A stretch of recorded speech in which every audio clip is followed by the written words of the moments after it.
ඉයරක නෑ කියලා. හරිද? මම ඔයාලට චැලෙන්ජ් කරනවා ඊයක තියෙනවා කියලා. රයිට්? බලමු කොහොමද මේක ඩෙවලොප් කරන්න කියලා. ඊට පස්සේ ඔයාලට පුදුම හිතෙයි කොහොමද මම මේක ඩෙවලොප් කරේ කියලා. රයිට්? ඔයාලා දන්නේ නැහැ ඔයාලගේ ඇතුලේ තියෙන හැකියාව. බලමු අපි කොහොමද ඒක ඩෙවලොප් කරන්න කියලා. වැඩි කතා නැතුව ටක් කාලා වීඩියෝ එකට යමු. ඔයාලට හොඳ අදහසක් අවබෝධයක් දැනුමක් ගන්න පුළුවන්.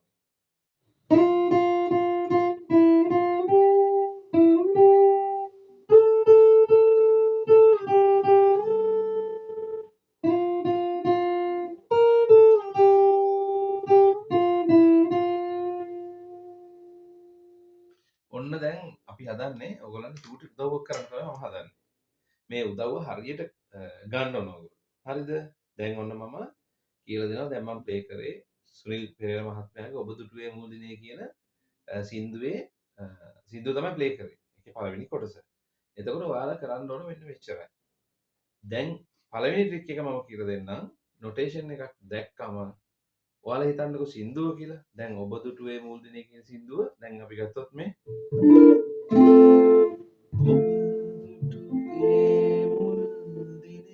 කියලා කියන්නේ. එතකොට ඔයාලා අර තියෙන නෝට්ස් ටික ප්ලේ කරන්න මෙන්න මේ විදිහට. බය වෙන්න එපා. ඔය විදිහට ප්ලේ කරන්න. ඔන්න ඔයාලගේ එනවා අර සින්දුවත් එක්ක ගැලපෙනවද කියලා නිතරම බලන්න. දෙවෙනි කාරණාව. දැන් ඔයාලා හිතන්නකෝ ඔයාලට ස්කේල් එක පුළුවන් මෙතනින් කියලා. දැන් ඕපන් මෙතන තියාම. මෙතන ඉන්නේ ඕපන් එක තියෙන්නේ. මේකක් දන්නේ නැත්නම් කිසිම ප්‍රශ්නයක් නැහැ. වීඩියෝ එකක් බලලා මේකත් හදාගන්න. ඔන්න දැන් ඉතින් අපි මෙතනින් මෙන්න මේ විදිහට ප්ලේ වෙන්නේ මේ.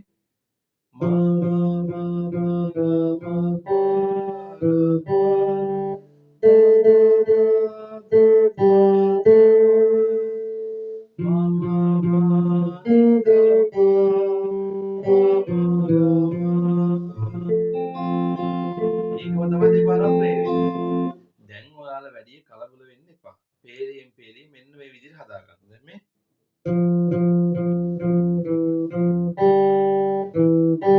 right. දැන් මේක ඔලුවට දාගන්න පුළුවන් නේ. ඔයාලා කරන්න ඕන මොකද්ද? පේලියක් පස් පාරක් විතර ප්ලේ කරන්න. එතකොට ඒක හොඳට ඔයාලට සෙට් වෙනවා. හැබැයි නෝට් එක බලන්න යත අමතක කරන්න එපා. ඊට පස්සේ දෙවෙනි පේලියට යන්න මෙහෙම. හරිම ලේසි එක කරන්න. මම නොටේෂන් එක ෆස්ට් කමෙන්ට් එකේ දානවා බය වෙන්න එපා ඔයගොල්ලෝ. මේක කරලා බලන්න. ඔන්න එතකොට පළවෙනි පේලිය 5 times play කරා, දෙවෙනි පේලිය 5 times play කරා. ඒ දෙක එකතු කරලා ගන්න දැන් මෙන්න මේ විදිහට. ලොකුවට දුරට යන්න හිතන්න එපා.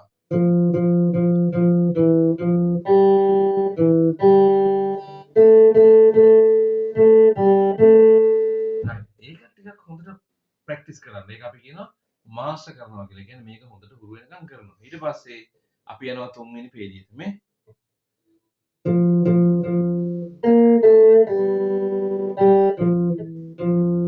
දැක්කද? ඔන්න තුන්වෙනි පේලියට ගියාම හතරවෙනි පේලිය තියෙන්නේ බලන්න එකම එක නෝට් එකයි තියෙන්නේ. හරිද? දැන් මොකද අපි කරන්නේ? ඔයාලට තියෙන්නේ දැන් මේක හරියට ප්‍රැක්ටිස් කරගන්න එක ඉස්සෙල්ලා. මෙතනින් පුළුවන් තැනකින් ප්‍රැක්ටිස් කරනවා. දැන් ඔයාලා කිව්වනේ ඊයර් එක නෑ කියලා. මම කරනවා චැලෙන්ජ් එකක්. ඔයාලට ඊයර් එක තියෙනවා කියලා. හරිද? බලමුද කොහොමද ඒක කරන්න කියලා. හරි? මෙන්න මේ විදිහ තමයි කරන්නේ. දැන් ඔයාලා මෙතන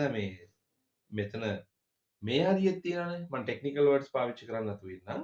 පස්වෙනි පෙට් එකෙන් පටන් ගත්තම තියෙන ස්කේල් එක. මේ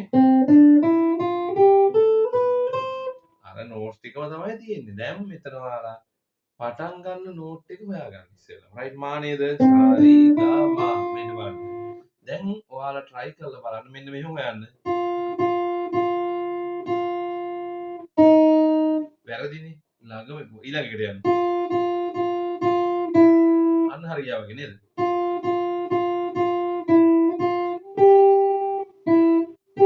අන්න බලන්න. ලේසියෙම දැන් ආව කන්ෆිඩන්ස් එක.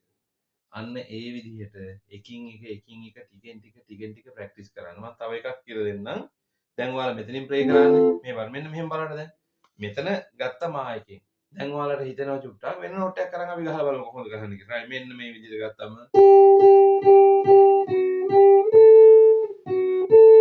එතනදී උනේ කෝඩ් එක මාරු වෙච්ච එක විතරයි. ඒ විදිහටම ඇඟිලි ටික හසුරවන්න ඕන තැනකින් පටන්ගෙන ඒ සින්දුව ගහන්න පුළුවන්.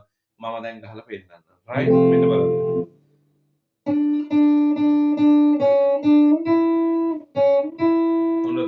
මෙදින් තව තැනකින්